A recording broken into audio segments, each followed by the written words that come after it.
প্রিয় মা বোনেরা এবং বন্ধুগণ, আল্লাহর অশেষ রহমতে, ভগবানের অশেষ কৃপায় আমরা সেই অবস্থাটা পার হয়ে গেছি। আমি প্রথম দিন আপনাদের মনে আছে 5ই আগস্ট যখন আমরা মুক্ত হলাম, তখন আমাদের ম্যাডাম মানে খালেদা জিয়া তিনি একটা বিবৃতি দিয়েছিলেন, স্টেটমেন্ট দিয়েছিলেন, কথা বলছিলেন। সেই কথাটা ছিল যে আমরা প্রতিহিংসায় বিশ্বাস করব না, আমরা প্রতিশোধ নিব না, আমরা ভালোবাসা এবং প্রেমের মধ্য দিয়ে রাজনীতি করতে চাই। আমি সেই কথাটা আবার আজকে আপনাদের এখানে বলতে চাই যে আমরা কোনো প্রতিশোধের রাজনীতি করতে চাই না। আওয়ামী লীগ যেভাবে মামলা করতে সে মামলা করতে চাই না। যদি মামলা হয়ে থাকে আমি আপনাদেরকে কথা দিচ্ছি, সমস্ত মামলা তুলে নেওয়া হবে। যত মামলা আছে আওয়ামী লীগের বিরুদ্ধে আমরা সমস্ত মামলাগুলো তুলে নেব।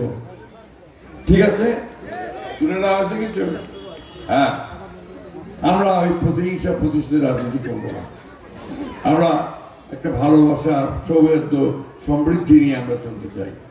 বন্ধুগণ, আজকে আমাদের আপনারা শুনছেন যে আমাদের এখানকার যারা নেতা আছেন তারা বলেছেন যে আগামী বছর, আগামী 3 মাস পর আপনার ফেব্রুয়ারি মাসে আপনার নির্বাচন হবে। কিসের নির্বাচন?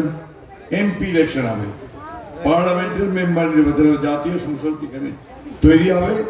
অর্থাৎ 300টা আসন আছে, এই 300টা আসনে ভোট দিয়ে আমাদের পার্লামেন্ট তৈরি হয়। যারা আমাদের দেশের জন্য আইন তৈরি করে, যারা দেশ পরিচালনা করে, তাদের মধ্যে থেকে সরকার তৈরি হবে। সেই সরকারটা আমাদের সমস্ত কাজ কাম তারা দেখাশোনা করবে দেশের। এই পার্লামেন্টের জন্য এবং আইন টাইন করার জন্য আমরা বিভিন্ন রকম আলোচনা করেছি। আমরা দেখলাম যে এই যে শেখ হাসিনা সরকার এত আপনার অত্যাচারী, নির্যাতনকারী হয়ে উঠলো এবং 15টা বছর শাসন করলো, 3টা নির্বাচন আমাদেরকে করতেই দিল না, সবকিছু নিয়ে চলে গেল সে পুলিশ দিয়ে, তাই না? আপনারা ভোট দিতে পারছিলেন? ওই আগের রাজ্যে তো ভোট দিতে যাচ্ছে। আবার আমাদের আপনার একটা ইলেকশনে আমরা আগেই, ভোটের আগেই সে ঘোষণা করলো যে সবাই নির্বাচিত হয়ে গেছে। আর শেষ নির্বাচন যত আমাদেরকে পুলিশের বাইরে জেলের মধ্যে ঢুকাই দিল। এই 2024 সালে যে নির্বাচন হয়েছে আমরা সবাই তখন জেলে, আমি 11 বার জেলে গেছি, হিসাব করে প্রায় 3 বছর হয় জেলের মধ্যে থাকছে।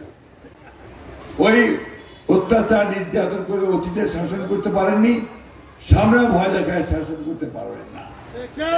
বরঞ্চ বাংলাদেশের জনগণের সামনে 2 হাত তুলে মাপ চান, বলে যে যা করছি ভুল করছি, ছেলেগুলোকে গুলি করে মারছি, ভুল করেছি, আমাকে আপনারা মাফ করে দিবেন। কেউ বাদ চায়নি ভাই। এই যে চট্টগ্রামে একটা রাজনৈতিক দল, আমি নামটাই বলি আপনাদের, জামাতে ইসলামী বাংলাদেশ, তারা আরো 4-5টা দলকে নিয়ে জবরদস্তি করতে চাচ্ছে জনগণের উপরে।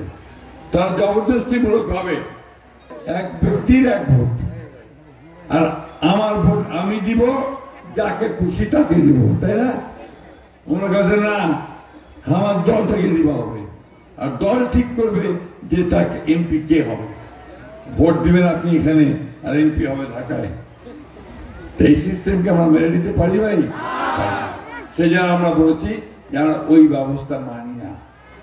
আবার কথা গণভোট হওয়া হবে। গণভোটটা কি? একবার লিখে দিবেন যে এই জিনিসগুলো আপনার মানি কিনা। যদি মানি তাহলে বলতে হবে হ্যাঁ, আর যদি না মানি তাহলে বলতে হবে না।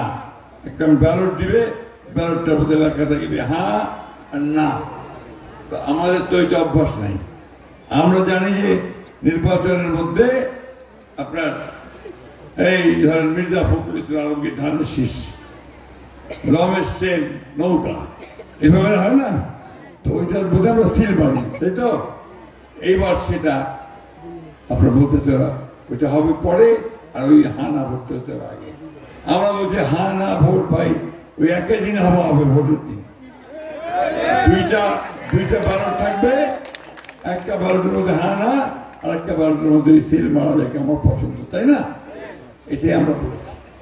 আমরা বাংলাদেশে সত্যিকার অর্থে একটা